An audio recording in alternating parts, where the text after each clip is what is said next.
Olá, querido, querida, que a paz do Senhor Jesus esteja contigo, com a tua casa, com a tua família. Vamos começar mais uma aula do nosso curso gratuito de Teologia. Vamos estudar hoje o nível Master, a disciplina é Antigo Testamento Pentateuco, e nós vamos estudar hoje a aula de número 4, Números e Deuteronômio. Então vamos lá. Hoje tem dois versículos iniciais, o primeiro está no livro de Salmos, Salmo 95, 10, que diz assim: 40 anos estive desgostado com esta geração e disse, é um povo que erra de coração e não tem conhecimento dos meus caminhos. O outro versículo está em 1 Coríntios 10, 9, que diz assim, e não tentemos a Cristo como alguns deles também tentaram e pereceram pelas serpentes. Os dois versículos falam da peregrinação do deserto e especificamente do livro de Números, né? Dos 5 livros de Moisés. Já falamos de Gênesis, né? A história da humanidade, começo do primeiro do povo escolhido por Deus, né? Abraão, o primeiro a viver pela fé, a descendência dele, terminando com a morte de José. O Êxodo começa lá falando da escravidão, depois a libertação, a aliança no Sinai. Levítico fala das leis sacerdotais, de como servir ao Senhor. E na aula de hoje, que é a última aula desta matéria, nós vamos estudar os livros de Números e Deuteronômio. O livro de Números é o que detalha de fato o deserto, a peregrinação do deserto. Como dizem alguns, o deserto é a escola do Senhor, o deserto é a escola da fé.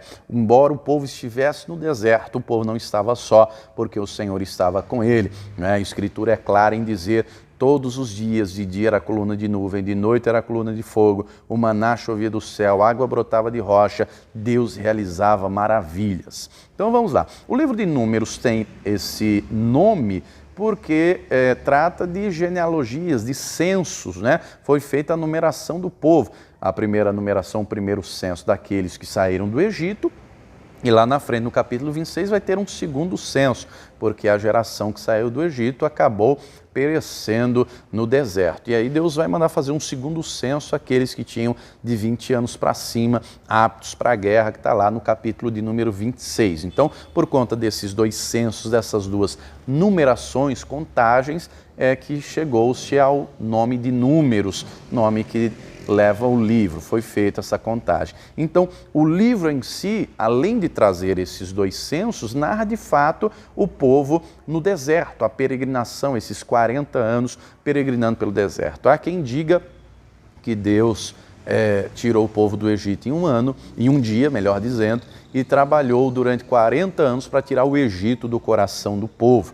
O povo era de coração duro, não é? Mesmo Deus realizando sinais, prodígios, maravilhas no deserto, o Senhor realizou diversos milagres, mas infelizmente mesmo assim o povo se mantinha incrédulo, não é?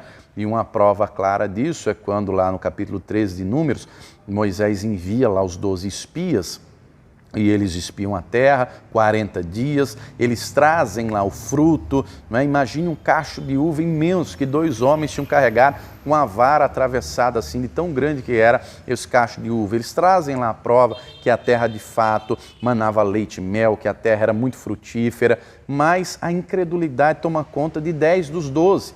E esses 10 vão infamar todo o povo, dizendo, olha, a terra é boa, a terra é legal, é maravilhosa, só que lá tem gente gigante. Nós, aos nossos olhos, aos olhos deles, somos gafanhotos, não vamos conseguir. Mesmo Josué e Caleb dizendo, vamos ter fé, vamos se animar, eles serão o nosso pão, se Deus se agradar de nós, nós vamos vencer, nós vamos conquistar. A multidão foi dar ouvidos aos 10 e descreram, quiseram retroceder ao Egito e aquilo deixou Deus irado. E é nesse momento que Deus vai dizer que aquela peregrinação que era para durar dias, né? Aquela peregrinação era conhecida do povo. Abraão fez aquele caminho de Canaã para o Egito, né? Todos conheciam aquele caminho, era um caminho de dias, era uma rota conhecida já, era um caminho de dias. Deus vai dizer, os 40 dias que vocês peregrinaram lá, eu vou fazer tornar 40 anos. Olha só. Por causa da incredulidade, por causa da dureza do coração. Então, no livro de Números, Deus vai descrevendo, né, a palavra vai descrevendo todo o período do povo. Em Números 11, encontramos, o povo chegou a uma dureza tamanha, murmurando contra Deus, contra Moisés. Em Números 11, Moisés chegou ao ponto de pedir a morte para Deus. Aqui em Números capítulo 11, começa dizendo, não é, a queixa do povo porque só tinha maná. E o povo reclamando, só tem maná, só tem maná. E aí, olha o que diz aqui, número 11, versículo 10. Moisés ouviu o povo chorar, cada família à entrada de sua tenda, e a ira de Yahvé se inflamou com grande ardor. Eu estou lendo na King James, tá? Moisés sentiu-se profundamente desgostoso e questionou o Senhor: por que fazes mal a teu servo? Por que achei graça aos teus olhos, visto que me impuseste o encargo de todo este povo? Fui eu, porventura, que concebi todo este povo? Fui eu que o dei à luz para que me digas: carrega-o em teus braços, como uma ama aconchega e conduz um recém-nascido, a fim de levá-lo à terra que prometeste os juramentos de seus antepassados? Onde poderei eu conseguir carne para dar a todo este povo? Eles insistem em suas queixas contra mim, chorando e exclamando: dá-nos carne para comer. Não posso eu sozinho conduzir toda essa multidão de pessoas, essa é uma responsabilidade muito além das minhas forças. Portanto, se é assim que desejas me tratar, então é melhor que me tires a vida agora mesmo. Se te agradas de mim, não me deixes ver a humilhação e a minha própria ruína. Olha só, Moisés chegou ao ponto de pedir a morte, porque o povo reclamava, murmurava, querendo comer carne. Ele diz: olha, esse fardo é pesado demais, tira a minha vida. Em seguida, Deus vai falar com Moisés, Deus vai mandar ele chamar lá, Deus vai dizer para ele que vai mandar lá a comida que eles vão comer em abundância, a ponto de se esbaldar. Em seguida, Deus vai dizer: Moisés, você vai chamar aí 70 anciãos, eu vou colocar o Espírito Santo sobre eles, igual a você, eles vão te ajudar. Então Moisés chegou ao ponto de pedir a morte. No capítulo 12 aqui de Números, nós encontramos os irmãos de Moisés, irmãos de sangue, Arão e Miriam, falando mal de Moisés, né? Criticando Moisés, porque ele tinha casado com uma mulher cuxita, e eles vão dizer: ah, Deus fala só por Moisés, Deus não fala pela gente também, né? E começa a falar mal e Moisés não estava vendo. E aí Deus vê aquilo, né? Olha o que diz aqui, Números 12, versículo 4. Subitamente disse Yahvé a Moisés, a Arão e a Miriam: vinde todos os três à tenda do encontro. Todos os três se dirigiram à tenda. Quando Yahvé desceu numa nuvem e se deteve à entrada da tenda, chamou Arão e Miriam, ambos se apresentaram.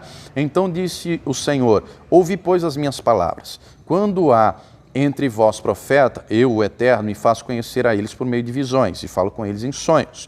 Contudo, não é assim que procedo para com meu servo Moisés, o mais fiel de todos os servos de minha casa. Com ele converso face a face, claramente, e não por enigmas ou parábolas, e a ele foi revelada a forma do Senhor. Por que ousastes falar contra meu servo Moisés? Então a ira do Senhor se inflamou contra eles, e ele os deixou. E depois a Miriam ficou leprosa durante 7 dias. Os próprios irmãos de Moisés falando mal de Moisés, e o próprio Deus defendeu, porque o Moisés não estava em pecado, e o próprio Deus diz que ele era, o versículo 7, um servo fiel na casa dele, fiel na sua obra. Meu irmão, aqui compreenda algo: o servo de Deus, o justo, não se justifica, estão te acusando, estão te apontando. Seja fiel ao Senhor, porque é Ele que vai te justificar, não é? Tem muita gente, quem aponta os outros é quem não consegue ver os próprios erros.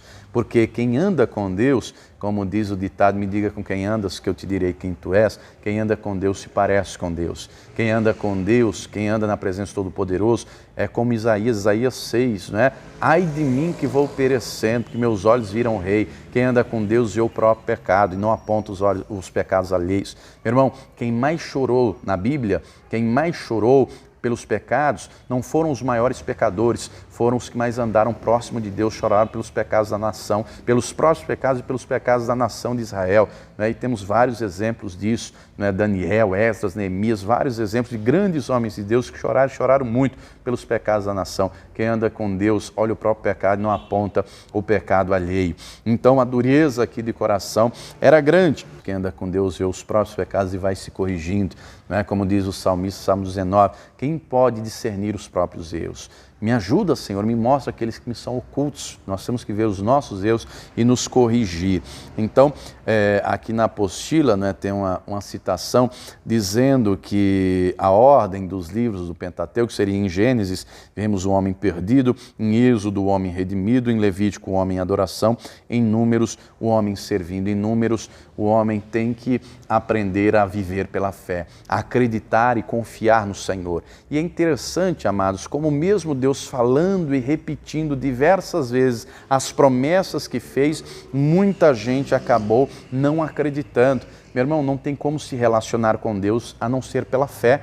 Nós temos que acreditar nele e na sua palavra, acreditar que quem prometeu é fiel para cumprir, não é? Em Números mesmo, no capítulo 23, no versículo 19, está escrito que Deus não é homem para que minta, nem filho do homem para que se arrependa. Aquilo que ele fala, ele faz, o que ele diz, ele confirma. A questão, o X da coisa é viver pela fé, é confiar na palavra, é não desistir, é não recuar, é não deixar a incredulidade tomar conta do coração. Então, além de todo o percurso do deserto, nós encontramos aqui uma situação que o próprio Senhor Jesus, dentre várias outras, cita no Novo Testamento, que é as serpentes ardentes. Está aqui na apostila, tem aqui esse comentário, não é? Aqui na apostila, o Senhor Jesus vai citar lá o evento de Números 21.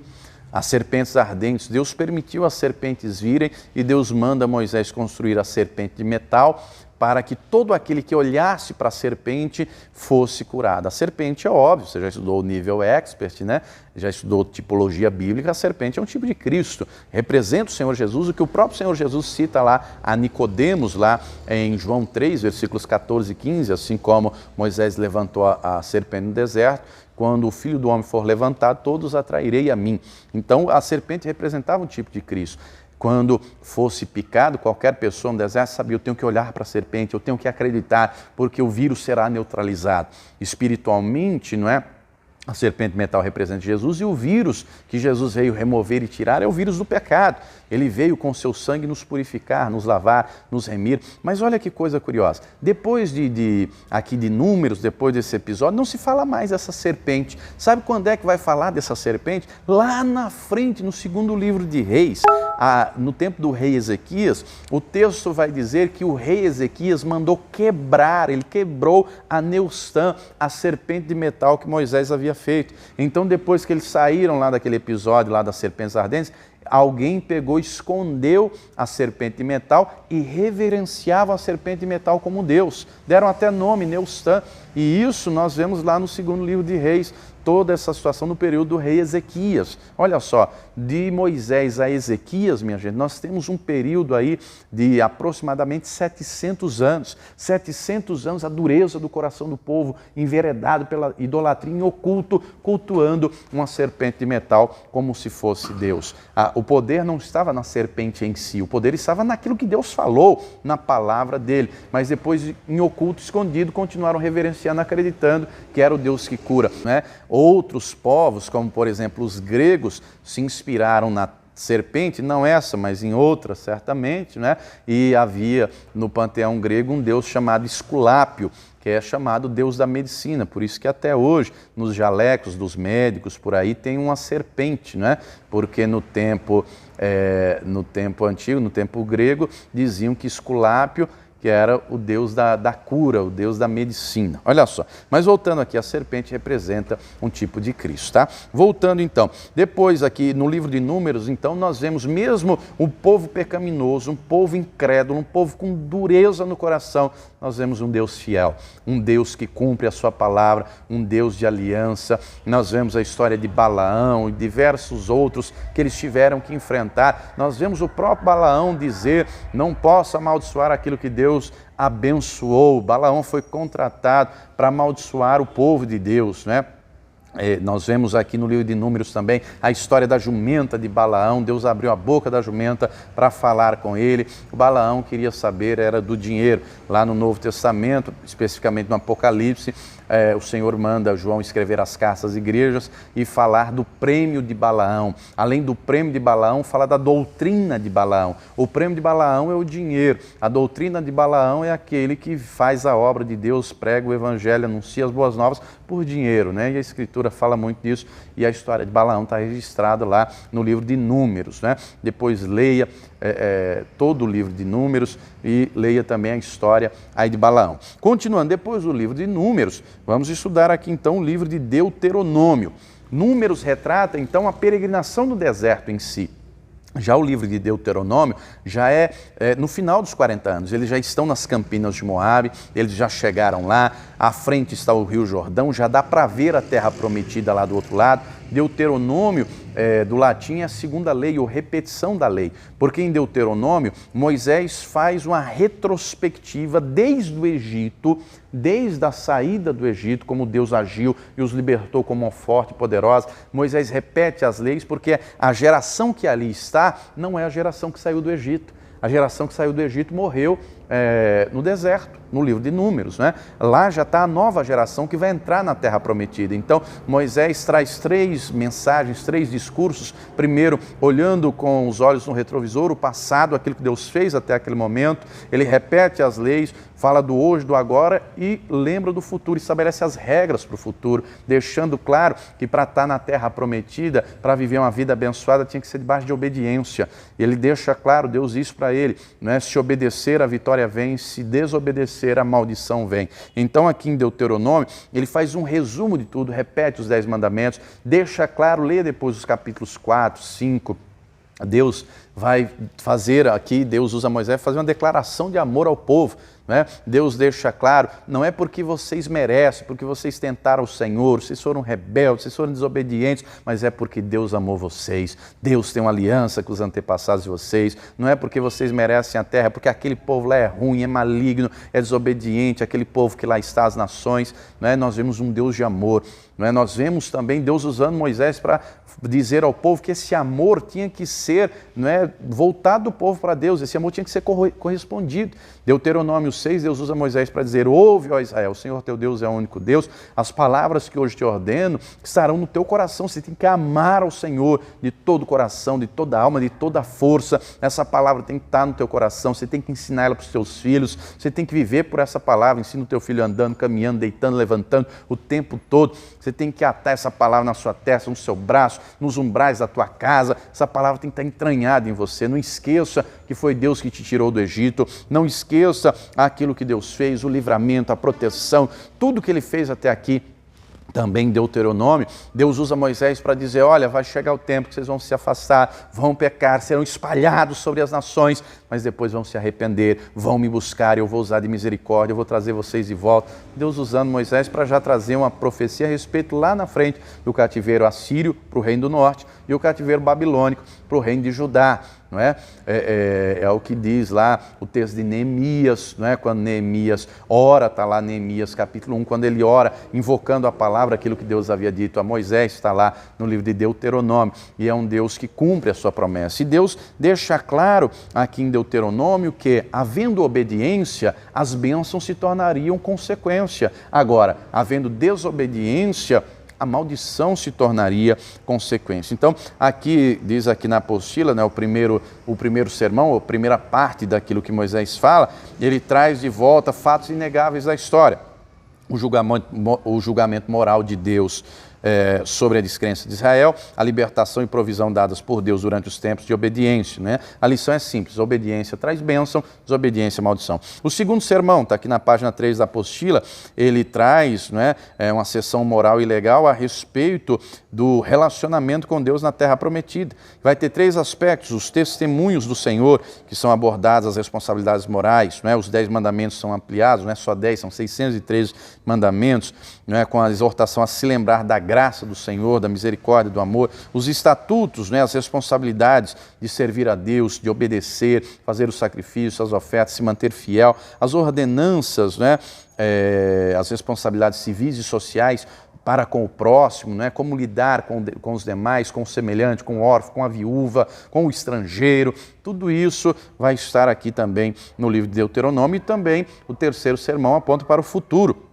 a história futura, num tempo, né, de bênçãos e maldições, a dispersão, o regresso de volta, tudo isso nós encontramos aqui em Deuteronômio. É um livro maravilhoso, vale muito a pena você ler os 34 capítulos, você vai aprender muito. Leia, não é? Leia, medite, não só leia por ler, mas medite, deixa a palavra entrar no teu coração. Lembrando que na tentação do Senhor Jesus, em Mateus 4, as 3 respostas que ele deu às investidas de Satanás estão aqui no livro de Deuteronômio. O Senhor Jesus cita lá Deuteronômio 8, quando Deus usa Moisés para dizer que Deus colocou o povo no deserto, humilhou o povo, fez o povo ter fome, fez o povo sentir para ver o que estava no coração do povo, se amaria, se obedeceria a Deus ou não. O Senhor cita também Deuteronômio 6, né, os versículos 13 e os versículos 16, não tentar ao Senhor teu Deus e servir só ao Senhor teu Deus. Tudo isso está aqui em Deuteronômio, no capítulo 6. O Senhor venceu o inimigo através da palavra e você também vai vencer.